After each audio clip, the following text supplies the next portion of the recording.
কোরআনের কথা বলছিলাম। এই কোরআন এমন একটা ধর্মগ্রন্থ, এমন একটা কিতাব, এমন একটা পুস্তক, এই কোরআনের ভেতরে আমার আল্লাহ সব কিছু দিয়ে দিয়েছে। যা কিছু দরকার, যা কিছু প্রয়োজন, সবই আল্লাহ কোরআনের ভেতর থেকে দিয়েছেন, কোরআনের ভেতরে আল্লাহ দিয়েছেন।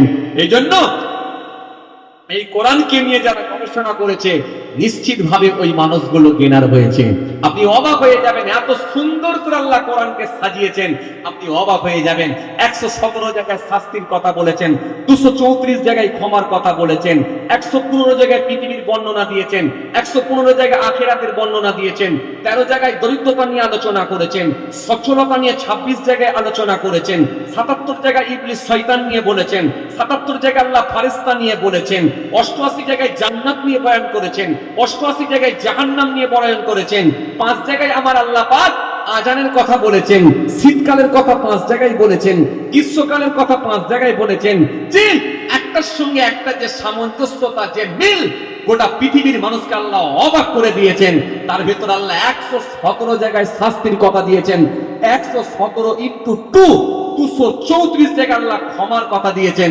তার মানে শাস্তি আল্লাহ যা রেখেছেন, ক্ষমা কিন্তু তার বান্দা বান্দীদের জন্য ডবল করে দিয়েছে। কোরআন শরীফের ভেতরে আমার আল্লাহ 6666 আয়াত দিয়েছেন, কম বেশি 500 আয়াত দিয়েছেন। খালি আদেশ আর নিষেধ, চলবে আর চলবে না, করো আর করো না, জায়েজ আর নাজায়েজ, হালাল আর হারাম। বাকি আয়াতগুলো অতীতের ইতিহাস, নূহ নবীর জামানায় যে ঘটনা, মুসা নবীর জামানায় যে ঘটনা, ইউনূস নবীর জামানায় যে ঘটনা, দাউদ নবীর জামানায় যে ঘটনা, সুলাইমান নবীর জামানায় যে ঘটনা, আল্লাহ একত্রিত করে জমা করে তার হাবিবুল্লাহকে আল্লাহ কোরআনের ভেতরে জানিয়ে দিয়েছে। জোরে বলতে পারেন না? যাক, আলহামদুলিল্লাহ। অনেক সময় আপনারা বসে আছেন, চলুন আমি অল্প সময় দুই একটি কথা আপনাদের খেদমতে আলোচনা করি, দোয়া হয়ে যাবে। চলুন ভাইরা আমার, বন্ধুরা আমার, সাথী মহব্বতের ভাইরা, আমি ছোট্ট একটা হাদিসের উপরে কিছু আলোচনা করব, করে দোয়া করে দেবো। ছোট্ট একটা হাদিস। জি, এই হাদিসটা এমন একটা হাদিস, বেঁচে থাকলেও আমাদের উপকারে আসবে, আর মরে যাওয়ার পরও উপকারে আসবে। এইরকম একটা হাদিস আপনাদের সামনে আমি আপনাদের সামনে আলোচনা করব। এইরকম একটা হাদিস থেকে কিছু আলোচনা করে দোয়া করব। হাদিস পাকের মধ্যে এসেছে, সাবউন তাজরিল আবদি বাদা মাউতিহি ওয়া হুয়া ফি কবরিহি মান আল্লামা ইলমান আও কাসারা নাহরান আও হাফারা বীরান আও গারাসা নাকলান আও বানা মসজিদান আও ওয়াসাা মাসহাফান আও তারাকা ওয়ালাদান ইস্তাগফিরু লাহু বাদা মাউতিহি। রাসূলুল্লাহ সাল্লাল্লাহু আলাইহি ওয়াসাল্লাম তিনি সুন্দর করে বললেন, কি বললেন? 7টা এমন সাদকায়ে জারিয়ার কাজ আছে, পৃথিবীর জমিনে যদি কোনো ব্যক্তি একটা করে যেতে পারে, মরে যাওয়ার পরেও কিয়ামত পর্যন্ত সওয়াবকে আল্লাহ জারি রেখে দেয়। জোরে বলবেন না? আরো জোরে হয় না? কেননা মানুষ যখন মারা যায়, মানুষ যখন মারা যায়, তার ভালো দিকটাও বন্ধ হয়ে যায়, মন্দের দিকটাও বন্ধ হয়ে যায়, তার ভালো দিকটাও বন্ধ হয়ে যায়, মন্দের দিকটাও বন্ধ হয়ে যায়। এক কথায় দুটো দিকই বন্ধ হয়ে যায়।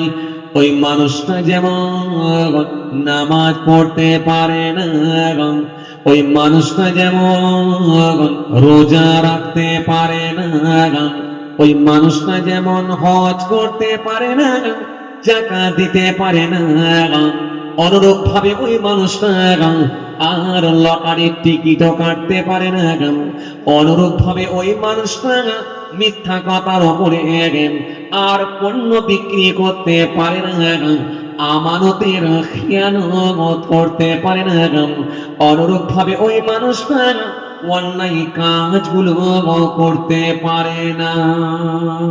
তার মানে ভালো দিকটাও বন্ধ, মন্দের দিকটাও বন্ধ। কথা ঠিক না?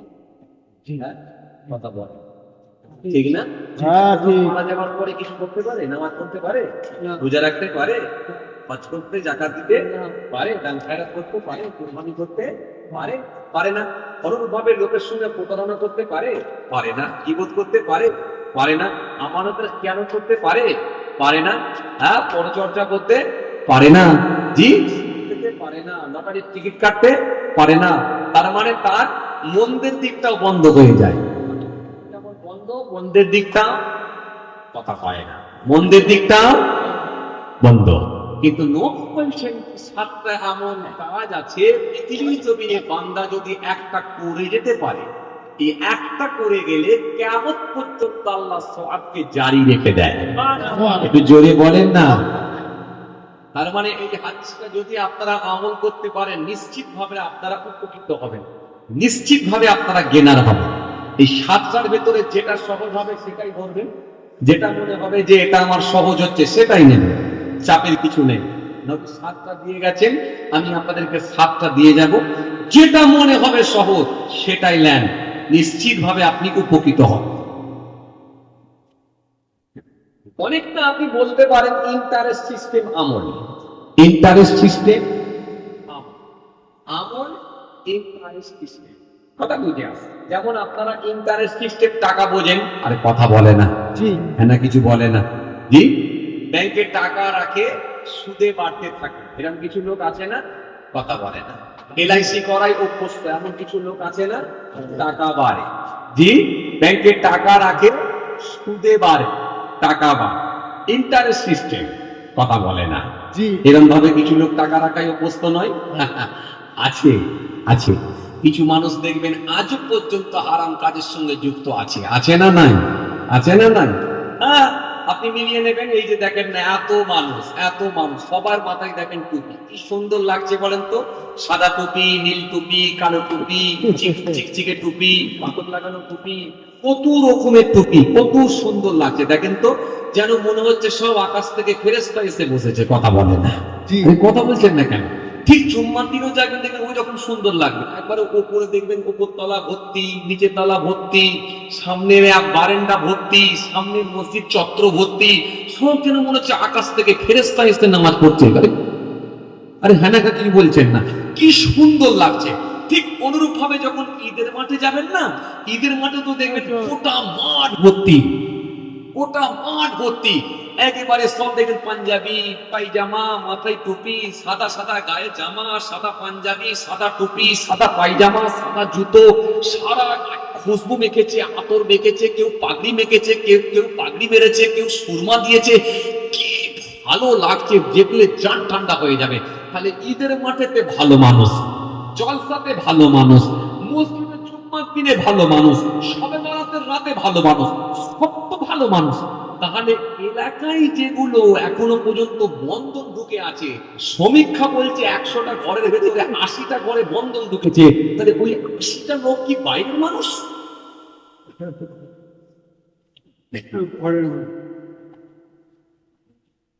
কথা বলে না, বলেন না রে বাবা, ওর বাইরের মানুষ, এই গ্রামের মানুষ সব ভালো মানুষ, কথা বলে না, সব ভালো মানুষ, আরে কিছু বলে না, সব ভালো মানুষ, কিছু বলছেন, কিছু বলছেন, হ্যাঁ সব ভালো মানুষ। ভালো মানুষ বললো জানছে বিপদে পড়বো, আর খারাপ মানুষ বলছে তা বললো বিপদে পড়বো। কেন ভালো মানুষ বললি যদি বলে হুজুর যে ভালো মানুষ আবার কখনো সুদ খেতে পারে, সে বিপদে পড়বো। আর যদি বলি যে খারাপ মানুষ, তাহলে আমার মসজিদে গিয়ে পাচ্ছি কি করে, খারাপ মানুষ পাওয়া যাবে না। আরে কথা বলে না, গোলমালটা কোথা বুঝতে পারছেন? এই গোলমালটা কোথা বুঝতে পারছেন? এর পিছনে একটাই কারণ, সেটা কি জানেন? আমাদের ভেতর থেকে আল্লাহর ভয় চলে গেছে, ভয় চলে গেছে। আমরা শুধুমাত্র ফর্মালিটি মেনটেন করছি, কিন্তু আল্লাহর ভয় ভীতি ভিতর থেকে পালিয়ে দিয়েছি, ভেতর থেকে আল্লাহর ভয় ভীতি পাঠিয়ে দিয়েছি। এই আল্লাহর ভয় ভীতি আমাদের ভেতরে না।